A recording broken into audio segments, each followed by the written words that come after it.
کچھ لوگ سمجھتے ہیں کہ گردن جھکا کے بیٹھنا اسی کا نام تقویٰ ہے. تنہائیوں کے اندر پتہ نہیں کیا کیا کریں گے، لیکن جب لوگوں کے سامنے بیٹھیں گے تو گردن ایسے جھکتی ہے، ایسا لگتا ہے کہ جیسے کڑک مرغی نے گردن جھکائی، اب بیچارہ یہ گردن کبھی نہیں اٹھا سکے گا. ایک مرتبہ مسجد میں کوئی شخص گردن جھکا کر کے بیٹھا، سیدنا فاروق اعظم آئے، ایک مکہ اس کی گردن پہ مار کے کہا مکار، گردن میں تقویٰ نہیں ہے، تقویٰ دل میں ہے، دل میں ہے.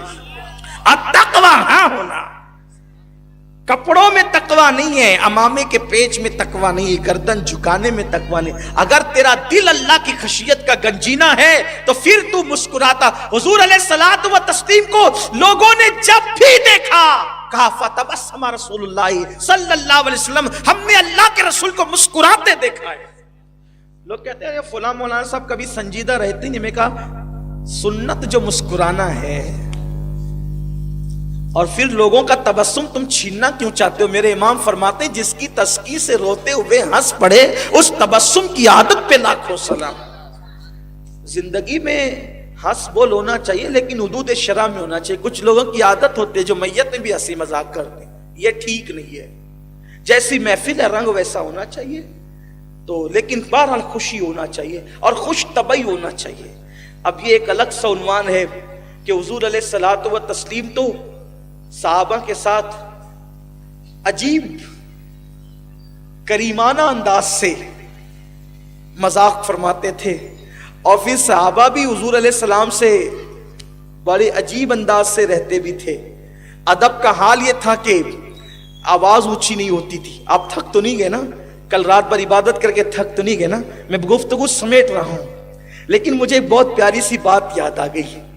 حضور علیہ الصلوۃ والتسلیم صحابہ کو اس قدر میرے آقا پیار دیتے تھے کہ صحابہ مچلتے رہتے تھے. ایک دیہات کے صحابی تھے، دیہاتی تھے، وہ دیہات سے حضور سے روز ملنے آتے تھے، اور وہ بہت بھولے بھالے تھے. اتنے بھولے بھالے تھے، وہ نہیں ہوتے نا کچھ لوگ بہت بھولے بھالے ہوتے ہیں، ویسے ہی وہ بھولے بھالے تھے. وہ کیا کرتے تھے، ان کے کھیت کی سبزیاں لاتے اور حضور کو تازہ سبزیاں پیش کرتے، اور کبھی کبھی کیا کرتے کہ اپنی سبزیاں دے کر کے مدینے والوں سے فروٹ خریدتے اور حضور کو لا کے دیتے، حضور کھائیے. پھر کبھی خیال آتا کہ حضور علیہ السلام سب کو بانٹ دیتے ہیں، پیسے تقسیم کر دیتے ہیں، اپنے پاس کچھ رکھتے نہیں ہیں، تو حضور علیہ السلام لوگوں کا خیال کرتے ہوئے فروٹ نہیں کھاتے. اب ان کے پاس بھی پیسے نہیں ہیں، سبزی بھی دینے کو نہیں ہے، کچھ نہیں ہے، تو یہ حضور علیہ الصلوۃ والتسلیم کے لیے مدینہ منورہ کے فروٹ مارکیٹ میں جاتے فروٹ خریدنے کے لیے. کہتے ہیں بھائی صبح کا وقت ہے، تازہ پھل دے دو، شام کو انشاءاللہ میں پیسے لوٹا دوں گا. اور کہتے ٹھیک ہے. وہ آتے فروٹ لیتے، یا رسول اللہ آپ کے لیے فروٹ خرید کے لائے ہوں. حضور مسکراتے فرماتے ٹھیک ہے، حضور کو پیش کرتے، حضور کھا لیتے. پھر اس کے بعد دن گزرتا، شام کو آتے، حضور کا ہاتھ پکڑتے، حضور چلیے. سرکار کو بازار میں لاتے، فرماتے کیا بات ہے؟ کہا وہ جو صبح فروٹ کھائے تھے نا اس کے پیسے دے دیجئے. صبح جو فروٹ کھائے تھے اس کے پیسے تو دے دیجئے. سرکار پھر پیسے ادا فرما دیتے. یعنی دیکھیے کس انداز سے زندگی گزرتی تھی حضور علیہ السلام کی زندگی میں. اب بتائیں اگر کوئی اپنے ساتھ یہ انداز کرے تو ہم کہیں گے کیا مذاق کر رہا ہے، لیکن قربان جائے میرے نبی کی اداؤں پر. حضور کبھی ناراض نہیں ہوئے، بلکہ وہی صحابی کا واقعہ ہے. میں جب یہ حدیث پہ پہنچتا ہوں تو میری طبیعت مچلتی ہے، کاش اللہ تعالیٰ نے اس دور میں ہمیں پیدا کیا ہوتا اور ہم لوگوں کے ساتھ بھی ایسا ہوتا تو کیا مزے ہوتے. حضور علیہ السلام اس وہ جو بھولے والے صحابی تھے ایسا کرتے. ایک مرتبہ وہ مارکیٹ میں آئے، بازار میں، اور آنے کے بعد انہوں نے حضور کو سبزی نہیں بھجوائی، اور اتفاق سے حضور علیہ السلام کی طبیعت چاہی کہ آج اپنے گھر میں سبزی پکانا ہے، تو حضور علیہ السلام خود بازار تشریف لائے. اچھا حضور بازار خود آتے تھے، سرکار علیہ السلام بازار خود آتے تھے. ہم لوگ کی تھوڑی بہت عزت ہو جاتی ہے، پوزیشن ہو جاتی ہے، تو ہم لوگ بازار جانے میں شرماتے ہیں، بلکہ اب تو بازار میں اکثر عورتیں ہی نظر آتی ہیں. جو بھی لوگ بازار جاتے ہوں گے وہ دیکھتے ہوں گے. اور ہاں ٹھیک ہے، اگر گھر کی کوئی بوڑھی عورت کو آپ بازار لانے بھیجے تو حرج نہیں ہے، اور جوان عورتیں بھی اگر پردے کی پابندی کے ساتھ بازار لانے جائیں تو بھی کوئی حرج نہیں ہے. لیکن کوشش یہ ہونی چاہیے کہ مرد خود بازار لائے، یہ سنت بھی ہے. مرد خود بازار لائے، یہ سنت بھی ہے.